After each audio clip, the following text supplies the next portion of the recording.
তপন্নাকে suspension প্রত্যাহার করতে হবে, দ্রুততার সাথে তপন্নাকে সাসপেনশন প্রত্যাহার করতে হবে। জবাব তোমায় দিতেই হবে, জবাব তোমায় দিতেই হবে।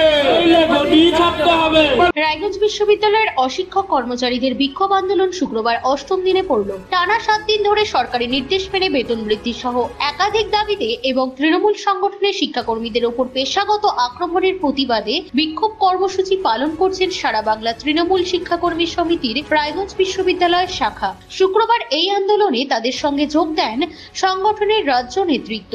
এই উদ্দেশ্যে রায়গঞ্জে উপস্থিত হন সারা বাংলা তৃণমূল শিক্ষা বন্ধু সমিতির রাজ্য সহসভাপতি সৌমেন চক্রবর্তী, শুভায়ু দাস, রাজ্য কমিটির সদস্য বিজয় গুপ্ত প্রমুখ।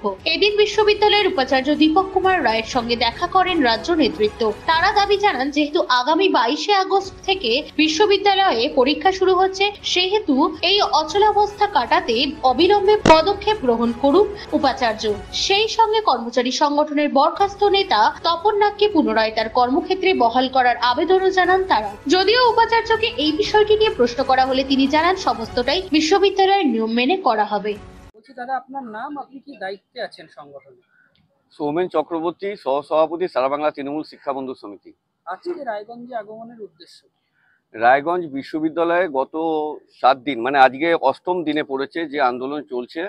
আমাদের এখানকার নেতা, উত্তর দিনাজপুর জেলার জেলা সভাপতি মাননীয় তপন নাগ মহাশয়কে সাসপেন্ড করা হয়েছে।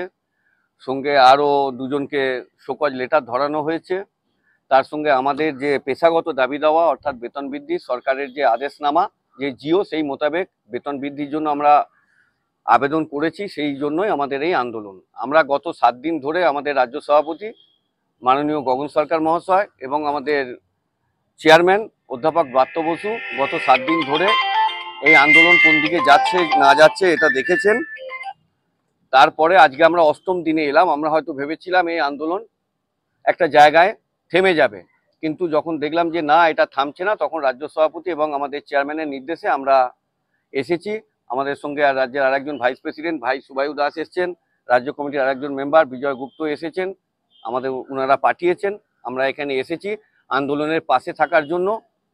এবং এই আন্দোলন আগামী 22 তারিখে আপনাদের মিডিয়া বন্ধুদের মাধ্যমে জানিয়ে দিতে চাই, আগামী 22 তারিখ থেকে পরীক্ষা শুরু হচ্ছে।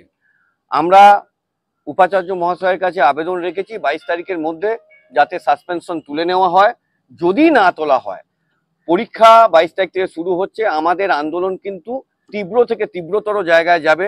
যদি ছেলেমেয়েরা পরীক্ষা দিতে না পারেন, তার দায় দায়িত্ব কিন্তু টোটালি সম্মানীয় উপাচার্য মহাশয়ের উপরই কিন্তু বর্তাবে। এটা কিন্তু আমাদের পরিষ্কার কথা। আমরা আন্দোলন আমাদের চলবে। যদি আন্দোলন মিটে যায় সুস্থভাবে, আমাদের যে দাবি আছে সাসপেনশন প্রত্যাহার হয়, আমাদের বেতন বৃদ্ধির জায়গাটা যদি চলে আসে, তাহলে আন্দোলন মিটে গেল। আর যদি না হয়, তাহলে কিন্তু তার দায় দায়িত্ব, ছেলেমেয়েদের পরীক্ষা, আমাদের সংগঠন কোনো রকমভাবে কেউ কাজ করবে না বা ছেলেমেয়েদের পরীক্ষা কোনো রকম বিঘ্নিত হোক, আমাদের সংগঠন কিন্তু এটা চায় না।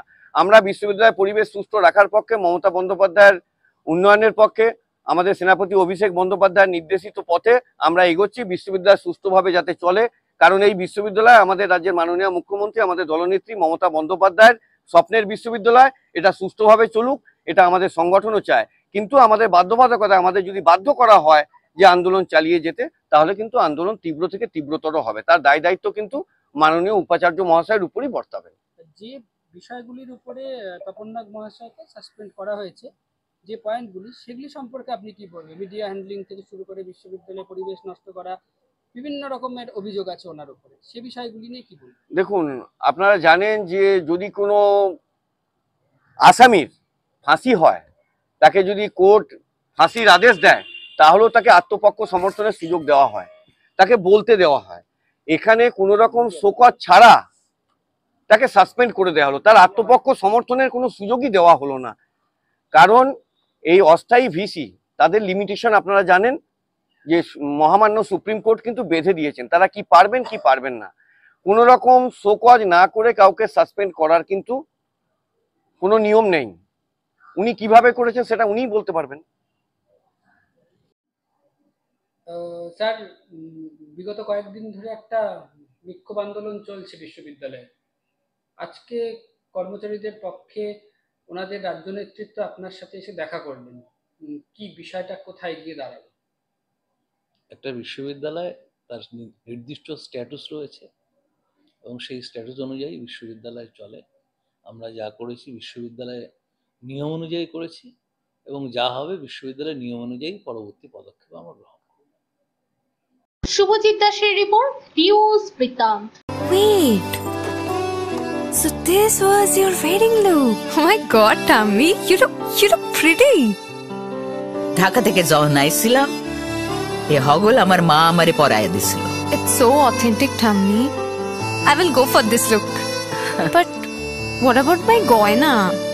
সাদা রঙের রুমালটিতে গোলাপি রঙের কাজ, সব মিলিয়ে দারুণ হবে নতুন কনের সাজ। আমার গয়না আমার শ্রী ঢাকা জুয়েলার্স, আভিজাত্যের গয়না। সব মাই চায় মেয়েকে রাজরানীর মতন সাজাতে, সাজিয়ে তুলতে চায় সোনার গয়নায়। ওরিয়েন্ট জুয়েলার্স, সোনা যা সর্বক্ষণের। ছোট ছোট অনুভূতি, স্মৃতিগুলো থেকে যায় সব সময় আদরে। কুকু কুকু কিরে হলো? আসছি। লকডাউন সময় তো হয়ে এলো। কিছু স্মৃতির ভাজেই তোলা থাকে শুভারম্ভে প্রাপ্তি। 50 বছরের অভিজ্ঞতায় আগ্নেশ্বর জুয়েলার্স, নিখুঁত গয়নার কারিগরি। Agneshwar jewellers, NS road, Raiganj.